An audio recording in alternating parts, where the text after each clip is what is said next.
السلام علیکم ورحمۃ اللہ وبرکاتہ۔ آج ہم یہ سنتے رہتے ہیں کہ جلدی کام شیطان کا ہوتا ہے۔ جلدی جو کام کیا جاتا ہے وہ شیطان کا ہوتا ہے اور کام بگڑ جاتا ہے، خراب ہو جاتا ہے۔ اور یہ صحیح بات ہے کہ جلدی کام شیطان کا ہوتا ہے، لیکن آج میں آپ کو ایسی باتیں بتانے کے لیے آیا ہوں کہ جو جلدی کرنا سنت ہے۔ 6 ایسا کام ہے، 6 ایسی چیز ہے، 6 ایسی بات ہے جس میں جلدی کرنا سنت ہے، میرے آقا جناب محمد الرسول اللہ صلی اللہ علیہ وسلم سے ثابت ہے۔ وہ 6 چیزیں کیا ہے؟ نمبر 1، جب گھر میں مہمان آ جائے تو اس کا خیال کرنا۔ جب گھر میں مہمان آ جائے تو اس کا دیکھ بھال کرنا، ان کے کھانے کا انتظام کرنا، یعنی کہ مہمان نوازی کرنا، مہمان کو کوئی تکلیف نہ ہو، مہمان ناراض نہ ہو جائے۔ آج ہمارے یہاں جب کوئی مہمان آ جاتا ہے تو ہم سر پکڑ کر بیٹھ جاتے ہیں کہ ہم کیا کھلائیں گے، کیا پلائیں گے، حالانکہ حدیث پاک میں آتا ہے، اللہ کے رسول صلی اللہ علیہ وسلم فرماتے ہیں کہ جس کے یہاں مہمان آتا ہے تو وہ اپنے مقدر کی رزق کو لے کر آتا ہے۔ ہم ڈر جاتے ہیں، خوف کر جاتے ہیں۔ صحابہ کرام کی زندگی کو دیکھیے، صحابیات کی زندگی کو دیکھیے، مہمان جب آ جاتا تھا تو اپنا کھانا مہمان کو کھلا دیا کرتا تھا، اپنا کھانا مہمان کو کھلا دیا کرتا تھا کہ نہیں میرے مہمان کو تکلیف نہ ہو۔ کیوں؟ کیونکہ نبی کی حدیث پڑھ چکے تھے، نبی کی سنتوں پر عمل کر چکے تھے، نبی کے فرمان سے آشنا ہو چکے تھے کہ نبی کا فرمان ہے کہ جب مہمان آ جائے تو ان کا اکرام کیا جائے، خوب اکرام کیا جائے، تاکہ آپ کا مہمان خوش رہے، ان کا دل خوش رہے، کسی چیز سے ناراضگی نہ ہو جائے۔ ایک واقعہ مجھے یاد آ رہا ہے کہ گھر میں ایک مہمان آ گیا، صحابہ رضی اللہ تعالی عنہم اجمعین کے گھر میں صرف اتنا کھانا تھا کہ بیوی بچے اور خود کھاتا، لیکن اگر کوئی چوتھا پانچواں آ جاتا تو پھر اس کے لیے کھانا نہیں بچتا۔ لیکن مہمان آ جاتا ہے تو یہ دونوں میاں بیوی مشورہ کرتے ہیں کہ آج مہمان آ گیا ہے، تم ایسا کرنا کہ دسترخوان لگا دینا، اس پر جتنے بھی کھانا ہے رکھ دینا، اور کسی بہانے سے بتی بند کر دینا، کسی بہانے سے جو بتی جل رہی تھی اور جو روشنی ہو رہی تھی اسے بند کر دینا۔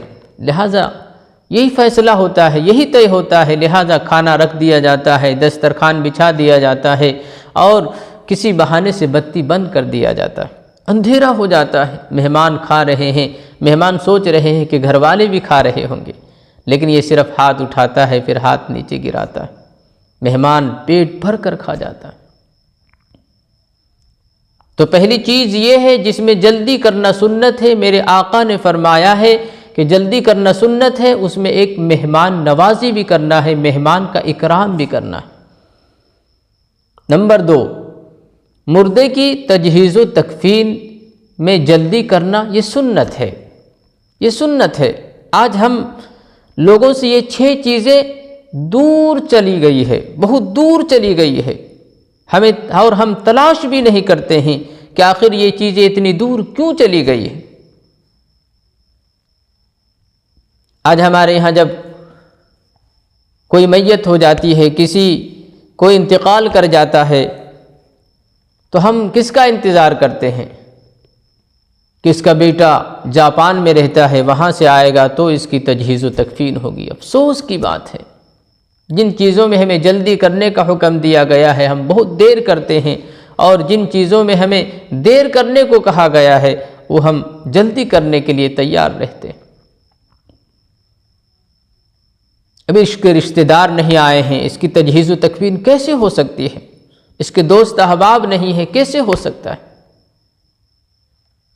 حالانکہ 2 دن 3 دن 4 دن تک رکھا جاتا ہے، برف میں لگا کر رکھا جاتا ہے، اور بعض جگہوں میں تو اس کے لیے فریج لایا گیا ہے، فریج میں کئی دن تک رکھا جاتا ہے، یہاں تک کہ مردے کی شکل بدل جاتی ہے، بدبو آنے لگ جاتی ہے، ان کے جسم کا کلر بدل جاتا ہے۔ تو اللہ کے رسول صلی اللہ علیہ وسلم فرماتے ہیں کہ 6 چیزوں میں جلدی کرنا چاہیے، ان میں سے دوسری چیز ہے مردے کی تجہیز و تکفین کرنا۔ تیسری چیز ہے جب لڑکی بالغہ ہو جائے، لڑکی جوان ہو جائے، لڑکی جوانی کی عمر کو پہنچ جائے تو اس کی جلدی سے مناسب رشتہ تلاش کر کے نکاح کر دینا چاہیے۔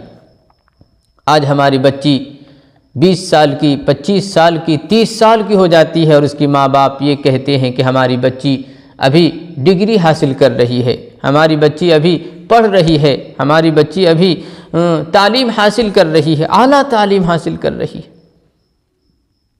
یہاں تک کہ 20 سال کی ہو گئی ہے، 30 سال کی، 35 سال کی ہو گئی ہے، نکاح نہیں ابھی تک ہو پایا۔ یہی وجہ ہے کہ آج ہماری بچیاں غیروں کے ساتھ چلی جا رہی ہے، یہی وجہ ہے کہ ہماری بچیاں خود بخود شادی کر لے رہی ہے، نہ باپ کا رائے لیتی ہے، نہ ماں کی رائے لیتی ہے، بلکہ خود بخود شادی کر لیتی ہے۔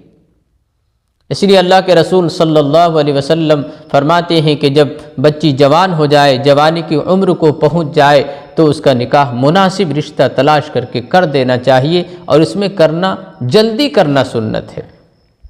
نمبر 4، قرض لوٹانا۔ قرض لوٹانے میں جلدی کرنا سنت ہے۔ اللہ کے رسول صلی اللہ علیہ وسلم فرماتے ہیں کہ جس نے قرض لیا اسے فکر رہتی ہے کہ ہمیں لوٹانا ہے، ہمیں لوٹانا ہے، لیکن آج ہم سے یہ چیزیں ختم ہو گئی ہے۔ اگر کسی نے قرض لیا ہے، ہم اس کے پاس اگر مانگنے کے لیے جاتے ہیں تو وہ ٹال مٹول کرتا ہے، حالانکہ اس کے پاس پیسہ ہے، حالانکہ اس کے پاس روپیہ ہے، حالانکہ اس کے پاس اتنی دولت ہے کہ وہ ادا کر سکتا ہے، لیکن ٹال مٹول کرتا ہے کہ ہاں دے دیں گے، کل دے دیں گے، پرسوں دے دیں گے، فلاں ٹائم آئیے گا تو دے دیں گے، ہاں نمبر دے دیجئے، میں فون پہ بھیج دیتا ہوں، گوگل کر دیتا ہوں۔ اس طرح ٹال مٹول کرتا رہتا ہے اور وقت گزارتا رہتا ہے۔ اللہ کے رسول صلی اللہ علیہ وسلم فرماتے ہیں کہ جس نے قرض لیا اور اس کے لوٹانے میں جلدی کیا تو گویا کہ اس نے سنت ادا کیا۔ نمبر 5، گناہوں سے توبہ کرنے میں جلدی کرنا، یہ بھی اللہ کے رسول صلی اللہ علیہ وسلم کی سنتوں میں سے۔ آج ہم گناہ کر لیتے ہیں، توبہ نہیں کرتے، گناہ کر لیتے ہیں، ہمیں ندامت نہیں ہوتی ہے، شرمندگی نہیں ہوتی ہے کہ ہم نے گناہ کیا ہے، ہم نے غلط کام کیا ہے، ہم نے بیکار کام کیا ہے، بلکہ ہمیں خوشی ہوتی ہے۔ اللہ کے رسول صلی اللہ علیہ وسلم فرماتے ہیں کہ اگر گناہ ہو جائے تو توبہ کرنے میں جلدی کرنا چاہیے، توبہ کرنے میں جلدی کرنی چاہیے۔ اور نمبر 6 ہے جب اذان ہو جائے، مسجد میں جب اذان ہو جائے، مسجد مؤذن جب پکارنے لگے اللہ اکبر اللہ اکبر، تو ہمیں نماز کی تیاری کرنے میں جلدی کرنی چاہیے، نماز کے لیے ہمیں جلدی جانا چاہیے۔ ہمیں دکان بند کرنے کی ضرورت ہے تو دکان بند کر دینا چاہیے، ہمیں کاروبار بند کر دینا چاہیے، ہمیں گھر اور مکان کو چھوڑ دینا چاہیے، کھیت کھلیان کو چھوڑ دینا چاہیے، اور مؤذن کی ندا پر اللہ اکبر کی طرف ہمیں دوڑ پڑنا چاہیے۔ تو یہ 6 چیزیں ہیں جو ہم سے ختم ہوتی چلی جا رہی ہے، حالانکہ اللہ کے رسول صلی اللہ علیہ وسلم کی سنتوں سے ثابت ہے، اللہ کے رسول صلی اللہ علیہ وسلم کی حدیث سے ثابت ہے۔ میں آپ تمام حضرات سے گزارش کرتا ہوں کہ آپ حضرات خود بھی سنیں اور اپنے دوستوں سے بھی شیئر کریں تاکہ وہ بھی عمل کرنے کی